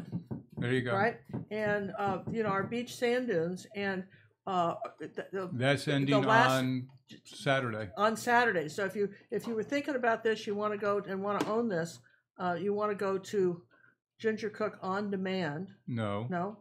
Ginger Cook Auction. Ginger Cook Auction. .com. Auction.com. I'll get it eventually. You give me too many things. And I've given you too many websites, Too many websites. GingerCookAuction.com. And also, we're going to have Daniel's painting on there, too. His will start up on Saturday. And all the proceeds, minus the fees we have to pay to the auction site, will go to Daniel to help him start his new art career. His new life. His new life as a professional artist. And thank him for coming on the show. Happy to do that for you. I know that you guys, I think having I personally feel having this painting would be just super cool, because you'll really get to see up close the brush strokes and all of that, right? Absolutely. So that's a nice surprise, right? That's a cool one, right? That is a very cool surprise. And we'll keep that up for 2 weeks. And no, we'll keep it up for the month. For the month? All right, we'll leave it up for the month. That'll be the month for July's auction piece. Okay, we'll leave it up. Okay, so now are you done with your sunset? Yes, I'm done with Okay, can you just go ahead and move that off to the side somewhere? There you go. Okay. And then move that over. Thanks. All right. All right. Now, Daniel's going to just paint something. We're going to give you, you can now, we're talking about a 10-minute painting here, just something fast and quick. Usually it takes me about 15, but, our goal is 10. Gotcha. And you're just whatever you feel like painting, we don't care. And I have a couple other questions. Sure. The lady that has the painting that didn't dry was the Kamar spray Kamar, okay. There's nothing you can do. Nothing that I know of in the world of science. Kamar is made from a Damar resin, which is a natural plant resin. Don't worry about this. We'll clean it up later. Have fun. It's a natural plant resin, and it is not compatible with acrylics. Well, you think they tell you that, wouldn't you? It should say so on the can. Okay. You weren't supposed to use it in the first place. Bad. You might be able to, if that hasn't completely dried, it's going to be messy. Whatever it is, it's going to be kind of messy. It's going to be easier to just paint it again, man. Start again. Paint it again. Time being money, I'd say do it again. Daniel, do you think original Liquin is a good oil medium? It's not a medium. It is an additive. Don't ever use it as a medium. That is the curse of Liquin. It actually works great, but only 1 drop is all that's necessary. It is not a traditional painting medium. It will discolor and it will yellow if you use it not as directed. Interesting. And I guess everybody needs to know what the auction stuff is, what we're doing. Yeah. Let's get the auction stuff going, you guys. So you've all hung in there with us.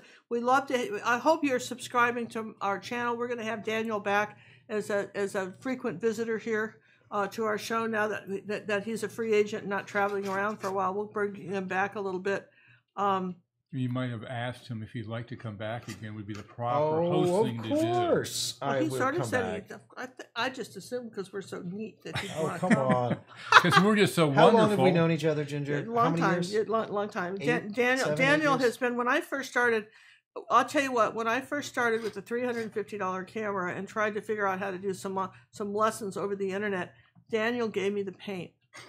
I tear I up. felt sorry for He you. gave me the paint he gave me the paint to do it. And I never had felt more supported by anybody than Daniel. So just What happy am to I, help chopped him. liver? I'm no support. Sammy or no support? Sammy. Of course. Come but here, I'm talking Sammy. about from you hear art what stores. she's saying? No, don't know. I know, baby. You're upset. It's okay. Don't cry. She didn't. She don't know what she's talking about. She's going crazy. He's talking to the bear again. We've really upset Yes. him. Oh, John's just lost it. John's talking to the It's bear. okay, baby. Don't worry. That's okay. All right. So anyway, I just want to say that I know you all appreciate him coming very much and coming here and doing this, and we do, and I think it's fun because we're all learning things today, aren't we? This looks like a shipwreck. What's that? It looks like a shipwreck. It might be. Daniel has Hey, this once great you're finished a imagination. painting on linen, can you tell if it's linen and not canvas anymore? Linen has a totally different weave, and it's a totally different color. It's brown on the back.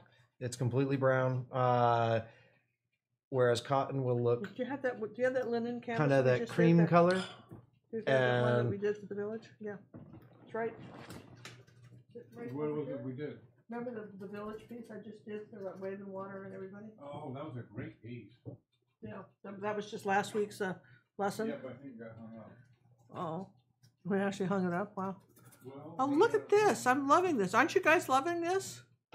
This is where, you're putting on classical music and you're doing stuff, Don't forget to give us some likes. Here, you guys, we talked about, we appreciate very much you, supporting our channel. And one of the ways you can do this is add our videos to your playlist. And somebody said, how do you put a video in a playlist?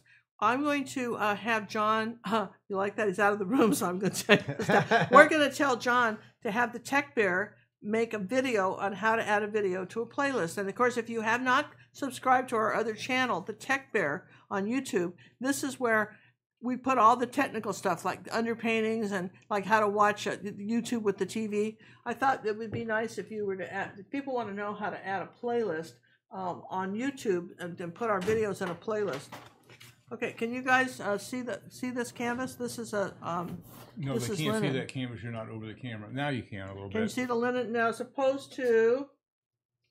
You see the difference? No, you're not over the camera. Over Here? a little bit more. There you go. Can you see that? Yep. This is the linen. This is And if regular you canvas. actually feel it, the Oh, yeah, linen's a lot smoother. It really. Have you ever owned a linen suit, linen outfit? No, I can't say that I have. Well, women probably more likely to have a pair of linen slacks or linen shirts. Nice, man. No question about it. Boy, my eyes have been tearing up all day from the allergies. I'm glad you're painting tonight. I'm loving this. Absolutely loving this. So in general, Daniel, what would you say that, when you sell a large painting, for instance, like a 30 by 40, what is your average price range? That's about $4,000. About $4,000. So you guys, you're getting whoever's winning this tonight. What's the secret word? Have you said all that and all that stuff? John? Secret word is Daniel. It's Daniel. So the secret word is Daniel. We're going to do a live drawing for this. I'm glad you all hung in there with us. This is way cool. Daniel, did you go to art school? I did. I went to the University of Connecticut, and I also studied at Central Connecticut State. And yes, they taught me all sorts of fun stuff. Well, how cool is that? Have you always known you were going to be an artist? Yeah, pretty much. I've At been what painting age? since. Actually, as a vocation, took a long time for me to come to grips with that one. But I've been painting or drawing since I was born, basically, and it's never stopped. So eventually I gave in and just said, I have to do this.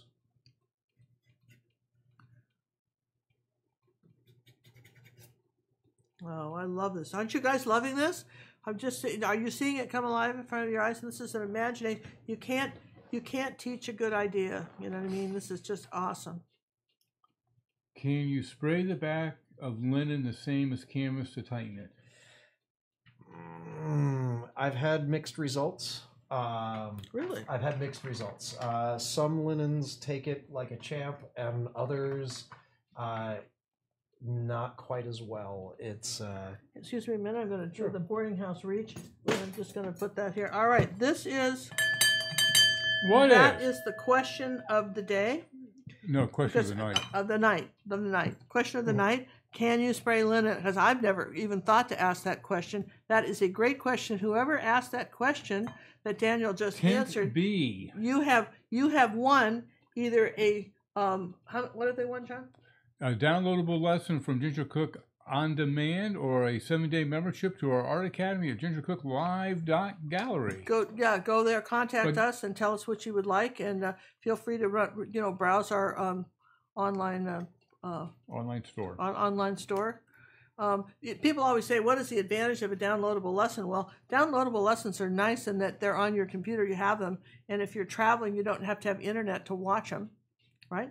Right. You know, they're very nice to have. We have a huge selection, and we add them all the time. We forget to tell you guys, but we add new stuff all the time to our collection of lessons that you can own. But normally on our art academy, we add new lessons every week. So, and there's just tell us what you'd like, and that's a great question, don't you think that was? I think it was a super question. I think it should be the question of the night. It was. I just said that. So that's right. Keep up. I'm trying to. Sammy and I we're still a little upset over here. They're sulking over the corner, right? Okay, all right. Well, you got them. That is Can so John cool. tell us when the Back to Basics downloads will be available again? Within the next 2 days. That's when that new set. That's the best set ever. 8.5 hours, 21 videos. Currently 21 videos, and we may get crazy. And I'll tell you what, here's the thing, if you buy the set now and we decide to add more to it, you just will, get them. You'll just get it automatically. It'll be in your downloads. It'll be in your downloads, and so you'll just get it. So we may add to this, but we felt at this point this was a working collection of everything you needed to know to start acrylic painting. You do this from what brushes to use, how to use your brushes, how to blend, how to do multi-layer background, how to paint clouds, how to do gradations. Everything. Back to Basics Series #1, Ginger Cook On Demand. Look for it later in the week. We'd like to also thank Joe Parker one more time for our craft mat that was made from Ken Oliver. Yeah, isn't that cool? Now look, see, this is one. He was worried about getting paint on this, but we're not. Isn't this just gorgeous, you guys? Isn't this the coolest mat? Now apparently someone told us that cat hairs seem to stick to it. So if you have a cat, perhaps that's not the mat for you. But it comes in different sizes. We got all excited about it. We went on to Amazon. Takes a couple of weeks to get them, I guess, But so it's a kind of a one-man band here that makes these. But here's the thing. These are not a cooking mat. Someone asked me today, what's the difference between that and some sort of mat you make cookies with in the kitchen? This is not designed for that. Look at this. Tape will not stick to it. If you're doing a hot glue gun project with your grandkids, look, they can't see what you're doing. You got to be very close to his painting, dear. There you go. See, nothing sticks to it. We got excited. It doesn't. I mean, this is cool, isn't it? Well, it depends. If you want something to stick to it, it's not very cool. No, I guess not. But there you go. So I hope we have Daniel on again. Look at that. They already want you back. Oh, that's awesome. Yes, I will be back. I'll be back. Absolutely. Look at that. Look at this ship in the sea. Isn't that just an awesome painting? Wow, and people are going to be, someone's going to win that. I know you guys are going to be excited to win that. That is really too cool. Oh, why, thank you. Will the YouTube basic lessons still be available after the Back to Basic downloads available? Yes. We're not taking we still have we have basic lessons on our YouTube, and we have basic lessons on our academy. But what we did was we made brand new ones for this. We refined them. Okay, we the one we updated put the best of the information. ones from YouTube that we thought you should just have, so you could download them, not have to go up to YouTube or just have them with you. You know, so you're like having your own encyclopedia kind of thing, right? But then we made specific lessons that are 15 to 20-minute segments on specific things, and get those skills down, and then you can tackle anything. You're gonna just take the learning curve off of learning to paint. Oh, I'm loving that. Look at that. Look at that. That is stunning. I hope someday you make a nice big one of that. We should make sure you have a picture of that. Oh, absolutely. I'll get a pic. We'll get a picture of that. That's a great sketch. Daniel will probably do a big picture of that, and because that's awesome. Thank you. Just about done. That is so cool. Of course, he'll sign it, and when it's dry. We don't want him to have to sign it when it's still wet. But look at that. So tell us a little bit about what you're thinking is while you're doing this. I'm just putting down lights and darks, and I decided I was going to do a little bit of palette knifing, and so I ended up getting kind of boaty. I like the boat. Oh, I like the boat. Well, and you're wishing you had a new brush, but if you had an angle brush, it would do that, by the way. I know. Thank you, Eric, for the donation. Greatly appreciate that, buddy. Thank you very much, Eric. I want to thank that's Eric. Our Yeah, that Eric is our Eric. That's our Eric. We have That's we our have Eric. Our Eric. Our Eric. We have people. our Eric, and we have our Mona from Sweden, and we have our folks, that we know. And Eric, we want to thank again, Eric. We did a we did a Water Under the Bridge challenge, and on our Facebook page, and encourage people to try a large canvas, and we gave them a choice of 3 photographs and an old dead artist Monet's painting to try. They could pick one, and they were in varying degrees of difficulty. And I gotta say that people stepped up to the plate really to do this. It was extraordinary, and Eric was really the genesis behind that whole thing. Thank you again, Eric, for that. We'll be working on another challenge here, probably in a month. Old dead guy challenges. I love them. Yeah. Yeah. Karen, we'd like to thank you for your donation. Greatly appreciate that. Wow, that is so pretty. Oh my gosh, look at that. I'm feeling like we should just let him go. Don't. I just, if you wanted to keep doing it, we'll let you go. If you've got, we're not going to rush you, because I think this is really kind of a masterpiece here. So you have fun with this. If you need to have the hairdryer and dry section and do the next piece, you're good. You are the first person that ever got me to use a hairdryer. And I thought that was the coolest thing in the entire world, but But you're an oil painter artist now. He just paints wet on wet. He doesn't care anymore. Wet on wet on wet on wet on wet. Until it's wet. Hey, Art Thomas, thank you very much for the donation. Great tutorial. Thanks, guys. Oh. And I love this green in the water too, and it's so beautiful with the magenta. Oh. That is just gorgeous. Well, thank you. So, Dan, thank you for all of us lefties. Oh, you're welcome. Well, it's the setup, because I'm ambidextrous. I could do this just as easily the other way. Yeah. Show off. Jody, thank you very much for your donation. So this is really nice, you guys. We appreciate it very much. And again, if there's anybody that we're happy to, like I say, contribute to our scholarship and fund too, and it's nice to do too. So thank you very much, you guys, for this. Wow, this is so way cool. What are you looking for now? Oh, I'm just gonna sign it. Well, there's the clear. You want the white one with the clear handle. That's your fine point one. All right. You can test it there. And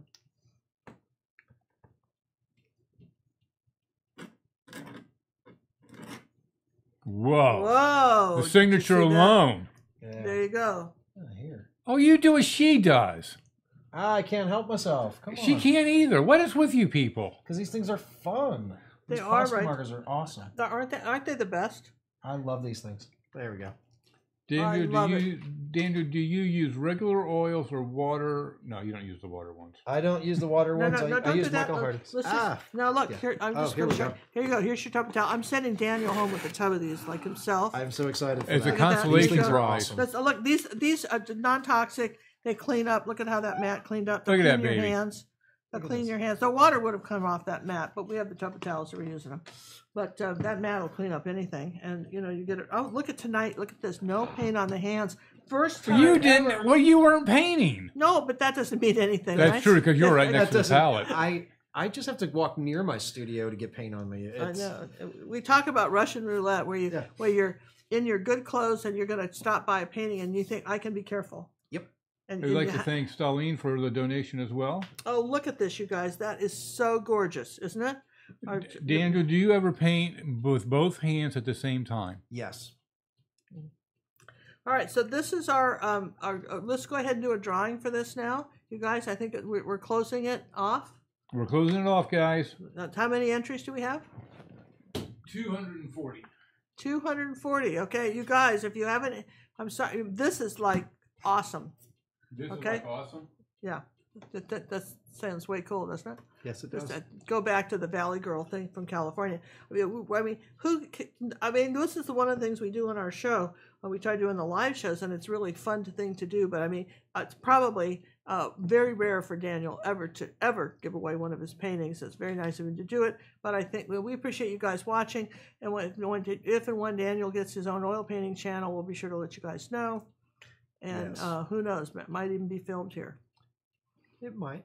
You never know. I don't know. I'm still working this one out, whether or not I'll be teaching. But I'm here for you. We've already given you a fan base. That's true. You know, well, Daniel's got a new multimedia manager, and he's no longer a free agent, and he has an agent. And when you have an agent, they tell you what you can and can't do. So he can't make commitments to things because he may have an agent that is going to give him a television show. We don't know what this agent's going to do, so we can't commit him to anything. So just be glad you have him here while we have him, because this agent may say, "I'm sorry, we've got other plans." Okay, who wants I'll to make pick sure a number? You're always in my contract. Come on. Okay, You thanks, want good. Alexa to pick a number, or does Daniel want to pick a number? You pick a number, Daniel. Between 1 and 240. 72. 72! 72. I've got the winner. Good. You gonna share it with us? Nope. I'm not going to let anybody know. Winner of Daniel's painting is Goldie. I think we only have one Goldie. Crane. Goldie Crane. All right, Goldie. Congratulations.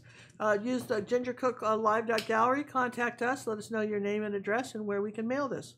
We already know her name. Yeah, that's true. Yeah. But if you want to reiterate your Yes. name, you can. Well, you got to say it again, because Yeah. you just can't say I'm the person that won, because anybody could write and tell us that, Exactly. right? That's true. That You is have to true. prove it. Yeah. Hey, Yeah. what do you think about giving a couple of tub towels away, huh? Yeah, let's do that as long as we're here, right? Let's start. Where did I put those? Daniel, give me another number. Between 1 and 240. Here, we're going to give you the sample tub of towels here. 212. 212. Great number. How cool is that? These, I mean, honestly, John and I use our own postage and mail them out. Tub of Towels sent this to us. They don't pay us to do this. They do send us some towels because I think they're so cool, and I'm just sharing the love here. Is what we're doing. So who's 212? Who's that? TOT winner. That's Tot. Yeah, winner is Sarah Deckworth. Sarah. All right, Denver. Sarah. Congratulations. All right, Enjoy one your more. tub of towels. One more number here. Between what? 1 and what? 1 and 240. 1 and 240. 1 and 240. One more number. Take your time. 144. 144. That's like a dozen. Exactly. It's fun. You guys, I'm telling you what, I always think of when people win and things like that, they should just go buy a lottery ticket because they're on a Absolutely. roll, right? That's right. They just had a 1 in 240 chance. That's probably not even close to a real good lottery jackpot, but that's still pretty good. Yeah. Maria Black. Maria Black. All right. Come on down. You have one, a sample of these tub of towel thingies, and these are great little wipey things. And if you already own them, just keep them in your purse because they were. I mean, I have them in my bathroom, and when I get out of the shower, I find paint that I missed, and then somehow I thought cleaned up. Oh yeah, see, look, see, and then you just do, yeah, Yep. yeah, see, it's all Oh, gone. it's gone. Are you serious? Yeah, it's gone, and you just like I say, that's That's great. been there for days. Yeah, no, I've it'll see been this chipping old that off chair. for days. Yep. It will clean this chair if I was diligent. It will take it off of any old piece of furniture. In fact, I teach. This may be look my at new there. favorite thing. Yeah, I teach art lessons to this lady that really sweet Lorraine. I'm going to say hi to her, and I give her private art lessons. And Hi, Lorraine. her art studio is really nice. And when I come in, it's like the whirlwind of mess shows up, and I've got paint all over my hands, and I'm touching her nice chairs, and you can see her wincing, but she likes me, so she's trying not to say anything. And I showed up with a tub of towels and showed her how to clean up all the furniture I'd ruined. She was so happy. That's.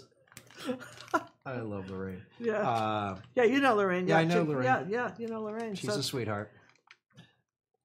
All right, guys. I think is that it for the night? Because we're sort of buffer even from worse than we have been. Medium. Really? Anybody else want to say anything? No, we just thanks for watching. Yeah, right? Yeah. You say something. Thank you for watching. I had a great time. Thanks for inviting me. You're welcome. We'll see you guys. And See you guys next week. We'll see you Sunday at 4 o'clock. We think. We're not really sure what we're doing yet. But give us a shout. Give us a shout. Don't forget to subscribe. Hit the little bell so you get notified. Congratulations to everybody, and thank you guys for watching. Be sure to give us a like. Bye. Bye, everyone. Take us out of here, Sammy. I'm a student, I say with glee, of Ginger Cook's Academy. Take your time and do not rush. Use ruby, satin, silver brush. Don't use black and mix the green. Learn what blend and grayscale mean. Yes, I hope each day to earn coaching praises as I learn. I'll be an artist, wait and see. Ginger means the world to me.